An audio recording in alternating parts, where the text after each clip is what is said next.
Moving along, we have a project that's a remake of a film that's dear and near to my heart. Jacques Audiard in 2009, I believe, came out with Un Préfet, a prophet, launched the career of Tahir Rahim, who's just been doing a lot of Euro projects and sort of like, he has the Damon Chazelle miniseries. He was there for a fraction of a moment, but it was just nice to see how that film just had a life of its own, just carried itself, and people still reference this film to this day, and we're talking about a good decade later. Hollywood came calling, and so I'm actually quite happy about the filmmaker that's on board the project, and the actor is somebody who's an up and comer once again, and he's got a nice little CV on his belt, under his belt. So yeah,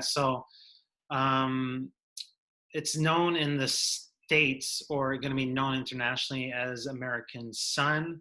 The filmmaker on hand is Rapman, who just gave us Blue Story, which was another Paramount project. It got released in the other side of the pond, and they weren't really sure what to do with it in 2020 in the US, so they launched it as a VOD release, and just a little bit after the COVID. So that's a filmmaker that is very much street, if you want to call it that, with his first film. But the actor as well, I'd love to talk more about this actor with you. So Stephan James. Yeah, I mean, he's definitely on the rise. We last saw him in if Beale Street Could Talk. Yeah. Just a wonderful presence in that film.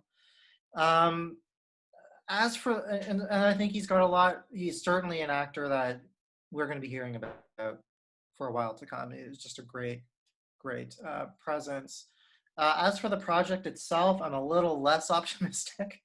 I mean, the original is so great. Just a great film that really touches on race and religion and class and like all these things. A lot of nuance in that film. And the producer of this film is Neil Moritz, behind the Fast and Furious movies. So I'm a little less than optimistic that this will have that same depth of narrative and theme. Mm-hmm. But the other side is that Russell Crowe is also in it, and he is currently having a bit of a moment. I think he was great in True History of Kelly Gang. Unhinged is awful, but he really dove into that role.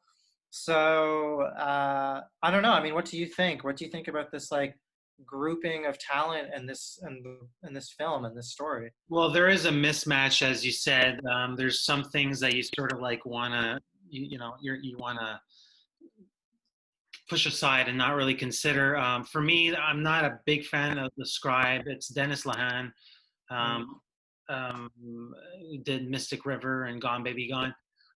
Naturally, there's elements from those films that I could very much see in a Hollywoodized or American remake here. Some darker elements. I'm hoping it really digs deep and goes in some uncharted terrain that Tahir Rahim's character, prison is not fun, and a prophet, you really get a sense of, it really is life or death situations on a daily basis. I'm hoping for something that's less glossy and really gritty, but yeah, I'd be standoffish as well. Rapman, it's his second film, and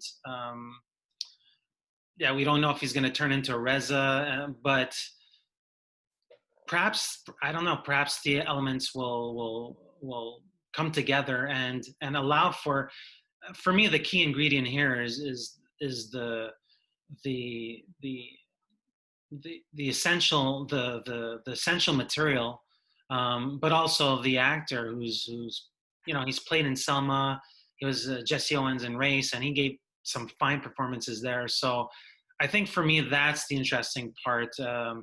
And maybe perhaps they're going to go on down a route where, it's not going to be the incarceration that we're used, like, that we've seen a billion times before, and sort of like that pathway from redemption to religion and how those elements sort of like coexist. And certainly with everything that's going on, the last thing we want to see is a repeat of other Hollywood films, and we definitely don't want to see some of the more strained elements from our prophet just being rehashed out, but perhaps they can take that verve or that spirit, and that intensity that we find in the original film, and sort of like parlay that into something, a different packaging. So that's my hope, and I agree with you with concern to Russell Crowe. He really is in a good posture right now, and yeah, it'll be fun to see how much of an ass he is as a prison guard or ward person. Yeah, I think you bring up a good point. I think if this film, if the producers let the director tell it the way he wants to tell it, and I think if this story, which will now be set in the U.S., actually has something to say about the prison system in the U.S. or about the current state of affairs. I mean, we're Yeah. living through the Black Lives Matter movement. We're living through the abolish police movement. There's so much material here that's happening in the real world that could be applied. And so let's hope they do that. I think you're right. If it's just a rehash that has nothing to say, what's the point? And correction, it's Crow plays the ruthless mobster. He has nothing to do with the ward system, but he's going to be a menacing presence. So, yeah. I'm Eric Lavallée. I'm editor-in-chief and site owner for IONCINEMA.com, and this is Kevin Jagernauth, contributing writer for the playlist. And together we are IndieSponge.